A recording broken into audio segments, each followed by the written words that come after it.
क्या है सेक्शन 498 जिसके दुरुपयोग पर जताई जा रही है चिंता।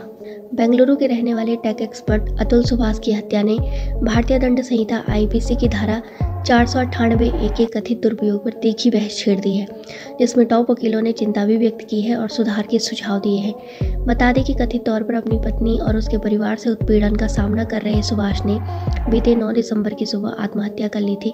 वरिष्ठ अधिवक्ता विकास पावा ने इस मुद्दे पर तत्काल ध्यान देने का आह्वान करते हुए कहा है कि धारा 498 का दुरुपयोग समाज के सामाजिक ताने बाने को कमजोर कर रहा है। उन्होंने कहा कि मुझे लगता है कि यह गंभीर मामला है। पिछले 3 दशकों से आपराधिक मामलों के वकील होने के नाते मैंने देखा है कि कैसे 498 ए का हमारे और अपने लोगों, कानूनी बिरादरी, पुलिस तंत्र और असंतुष्ट महिलाओं द्वारा दुरुपयोग किया गया है। इस घटना ने विवाद को जन्म दिया है और इस मुद्दे को देश के सामने लाया है। उन्होंने इस बात पर प्रकाश डाला कि 498 के तहत झूठे आरोप अक्सर सिर्फ पति को ही नहीं बल्कि उसके रिश्तेदारों को भी निशाना बनाते हैं, जिसमें ससुराल वाले भी शामिल हैं। ज़्यादातर मामलों में पैसे लेकर समझौता करने के लिए दबाव डाला जाता है। पावा ने कहा, मैं यह नहीं कह रहा कि कोई वास्तविक मामले नहीं हैं, ऐसे मामले हैं, लेकिन इनमें ज़्यादातर मामले पति को कुछ पैसे देकर मामला निपटाने के लिए राजी करने के लिए दायर किए जाते हैं। दिल्ली हाई कोर्ट में हर दिन पति पत्नी के बीच मामले सुलझते हैं। यह पैसे ऐंठने का एक जरिया बन गया है। वहीं बार काउंसिल ऑफ इंडिया के चेयरमैन मनन कुमार मिश्रा ने इस घटना को बेहद दुर्भाग्यपूर्ण बताया और धारा 498 के दुरुपयोग पर चिंता जताई। मिश्रा ने कहा, इन दिनों 498 ए का बहुत दुरुपयोग हो रहा है और इसमें वास्तविक मामलों की संख्या कम हो गई है। अदालतें उदार हो गई हैं, लेकिन इसमें अभी भी बदलाव की जरूरत है, जैसे कि प्राथमिक दर्ज करने से पहले जांच होनी चाहिए। इसी बीच बेंगलुरु के deputy commissioner of police Shiv Kumar ने पुष्टि की कि सुभाष ने 9 दिसंबर को आत्महत्या की थी और मामले में मराठाहल्ली पुलिस स्टेशन में शिकायत दर्ज कराई गई थी। उन्होंने कहा, उत्तर प्रदेश में उनके खिलाफ कई मामले चल रहे थे। उनकी पत्नी और उनके परिवार के सदस्यों ने इस मामले को निपटाने के लिए उनसे पैसे मांगे और उन्हें परेशान किया। इन कारणों से उन्होंने आत्महत्या कर ली।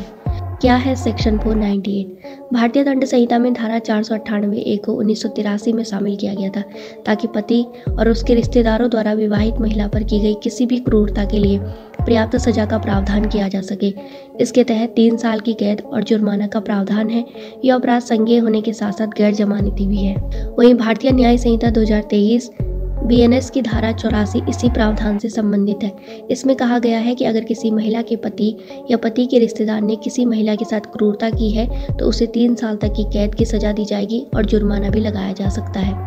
धारा 498 ए के तहत शिकायत अपराध से पीड़ित महिला या उसके रिश्तेदार या अडॉप्शन से संबंधित किसी भी व्यक्ति द्वारा दायर की जा सकती है और यदि ऐसा कोई रिश्तेदार नहीं है, इसके तहत अपराध किए जाने का आरोप लगाने वाली शिकायत कथित घटना के 3 साल के भीतर दायर की जा सकती है। सुप्रीम कोर्ट ने गलत इस्तेमाल पर जताई चिंता। सुप्रीम कोर्ट ने भी भारतीय दंड संहिता की आईपीसी धारा 498 ए के बड़े पैमाने पर दुरुपयोग पर चिंता व्यक्त की।